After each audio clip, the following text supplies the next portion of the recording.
మీ personal interviews మరియు వ్యాపార ప్రకటనల కొరకు ఈ నెంబర్ని సంప్రదించండి. నమస్తే. మంత్రి కొండా సురేఖ కేటీఆర్ మీద తీవ్రమైనటువంటి వ్యాఖ్యలు చేశారు. నాగార్జున గారు ఆయన ఫ్యామిలీకి సంబంధించి ఈ కామెంట్స్ ఉన్నాయి. ఎన్ కన్వెన్షన్ గతంలోనే కూల్చాలని వెళ్తే బీఆర్ఎస్ హయాంలో కూల్చకుండా ఉండటాని కోసం సమంత నా దగ్గరికి రావాలని చెప్పి కేటీఆర్ అడిగాడు. అది నాగార్జునకు చెప్పాడు. నాగార్జున నాగచైతన్య ఇద్దరు కలిసి సమంతతో డిస్కస్ చేశారు. కేటీఆర్ దగ్గరికి వెళ్ళటం ఇష్టం లేని సమంత విడాకులు తీసుకుని వెళ్ళిపోయారని చెప్పి ఈ వార్త ఇప్పుడు ప్రస్తుతం కొండా సురేఖే చేశారు కేటీఆర్ మీద. సో ఇది ప్రస్తుతం రాజకీయంగా ఇటు సినిమా ఇండస్ట్రీలో కూడా తీవ్ర సంచలనంగా మారింది. సంచలనంగా మారిన తర్వాత అన్ని ఛానళ్లలో సోషల్ మీడియాలో విపరీతంగా వైరల్ అవుతున్నటువంటి విషయం నేపథ్యంలో నాగార్జున అక్కినేని ట్వీట్ కూడా చేశారు. గౌరవనీయ మంత్రివర్యులు శ్రీమతి కొండా సురేఖ గారి వ్యాఖ్యలు తీవ్రంగా ఖండిస్తున్నాం. రాజకీయాలకు దూరంగా ఉండే సినీ ప్రముఖుల జీవితాలని మీ ప్రత్యర్థులను విమర్శించేందుకు వాడుకోకండి. దయచేసి సాటి మనుషుల వ్యక్తిగత విషయాలను గౌరవించండి. బాధ్యత కలిగిన పదవిలో ఉన్న మహిళగా మీరు చేసిన వ్యాఖ్యలు, మా కుటుంబం పట్ల మీరు చేసిన ఆరోపణలు పూర్తిగా అసంబద్ధం, అబద్ధం. తక్షణమే మీ వ్యాఖ్యలను వెనక్కి తీసుకోవాల్సిందిగా కోరుతున్నానని చెప్పి నాగార్జున గారు కొండా సురేఖ వ్యాఖ్యల్ని ఉద్దేశిస్తూ ఈ ట్వీట్ చేశారు. సో దీని మీద మాట్లాడడానికి ప్రస్తుతం శేఖర్ భాష ఉన్నారు, బిగ్ బాస్ ఫేమ్. వారితో మాట్లాడదాం. శేఖర్ భాష గారు, ఎస్ నమస్తే. నేను దీనికి 100% ఈ ట్వీట్ తోటి ఏకీభవిస్తున్నాను. వితౌట్ ఎనీ ఇంత హెసిటేషన్ కూడా లేకుండా. ఓకే, రాజకీయాల్లో ప్రత్యర్థులు ఒకరినొకరు విమర్శించుకుంటుంటారు. అదేదో ఒక చిన్న సామెత ఉంది, హీరో విలన్ కొట్టుకుని కమెడీని చంపేశారు అని చెప్పి. సో అలా ఒక పార్టీ అపోజిషన్ పార్టీని విమర్శించుకునే దాంట్లో భాగంగా అసలు ఈ రాజకీయాలకి ఏ సంబంధం లేకుండా దూరంగా ఏదో వాళ్ళ నాన్న వాళ్ళు ఏదో చేసుకుంటూ బతుకుతుంటే వాళ్ళని కూడా వాళ్ళ మహిళలు కావచ్చు, సరే విడాకులు అయినా కూడా ఆయన అంత కన్సర్న్ చూపించారంటే ఆయన సంస్కారాన్ని కూడా మనం మెచ్చుకోవాలి. ఇప్పుడు ఆవిడ ప్రస్తుతం కోడలు కాకపోయినా కూడా అలాంటి ఒక ఎలిగేషన్ ఇప్పుడు తను బయటకు వచ్చి చెప్తే అదొక రకం, సమంత వచ్చి చెప్తే అది ఒక తీరు.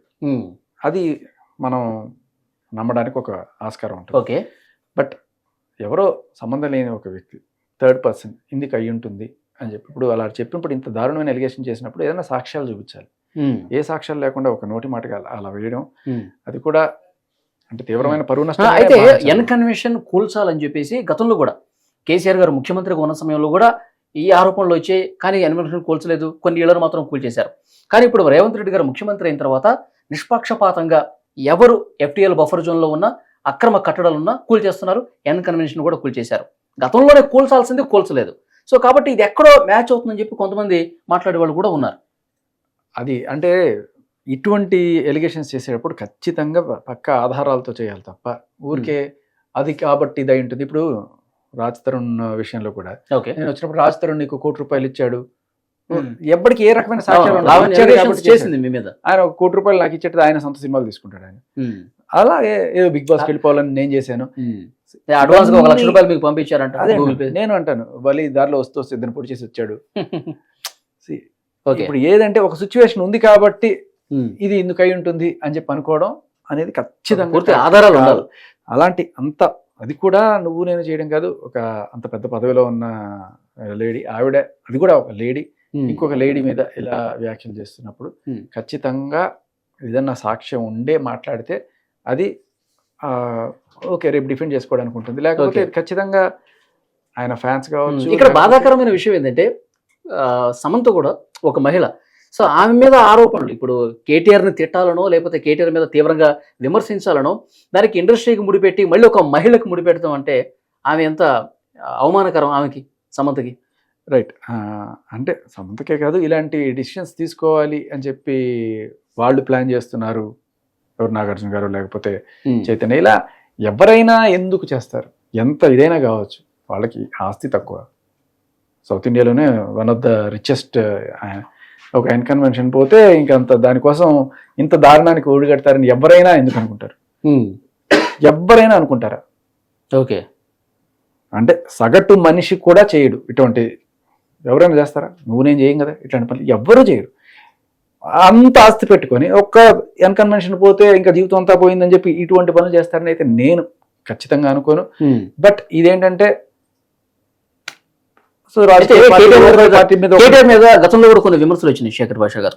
అంటే డ్రగ్స్ కేసులతో సంబంధం ఉంది, డ్రగ్స్ కేసులో ఇన్వాల్వ్ అయితే ఎవరైతే ఈ సినిమా ఇండస్ట్రీ వాళ్ళు ఉన్నారో వాళ్ళకి నేరుగా కేటీఆర్ తో సంబంధాలు ఉన్నాయన్న వార్తలు విన్నాం. తర్వాత రకుల్ ప్రీత్ సింగ్ కేటీఆర్ తో అత్యంత సన్నిహిత సంబంధాలు ఉన్నాయని చెప్పి ఇట్లా పొలిటికల్ గా కూడా విమర్శించిన పరిస్థితి మనం చూసాం. అదే అంటున్నాను, ఇప్పుడు ప్రత్యర్థులు విమర్శించుకోండి, మీరు కేటీఆర్ గారిని విమర్శించాలంటే ఆయన విమర్శించండి, లేకపోతే ఇది.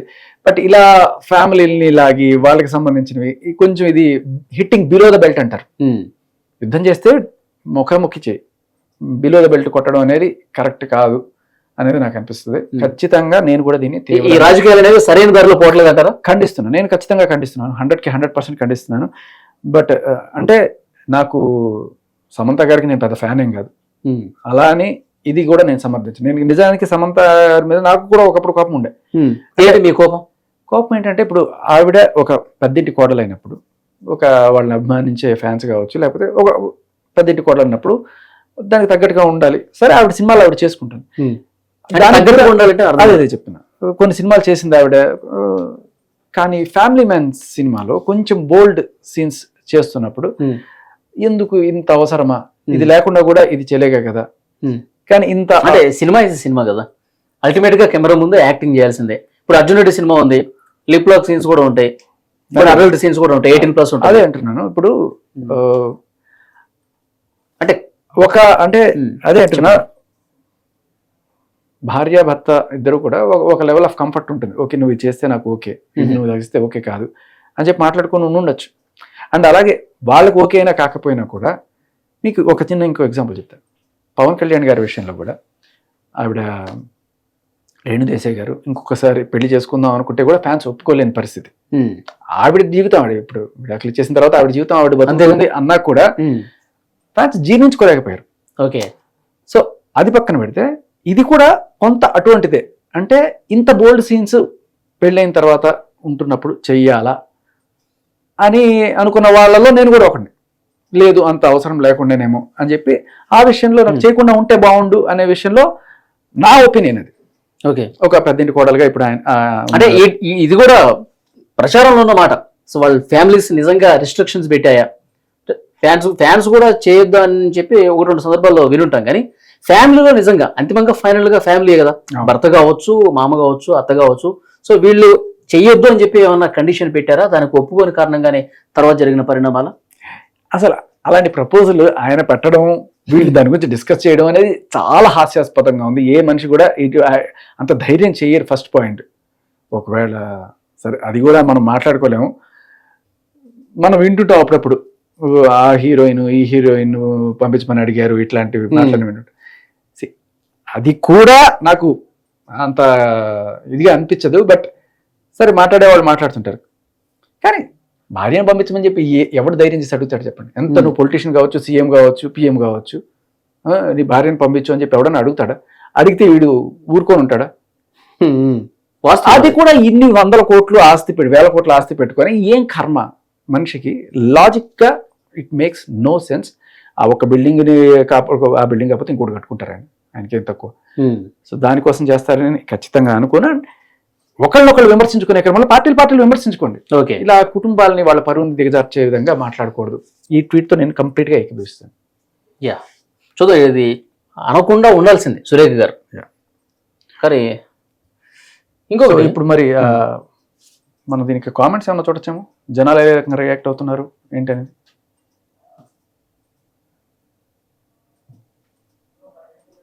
అది ఇక్కడే ఉన్నాయి కామెంట్స్, ఇది అనుకుంటా కామెంట్స్. మన ఒపీనియన్ కన్నా జనాల ఒపీనియన్ చాలా ఇంపార్టెంట్.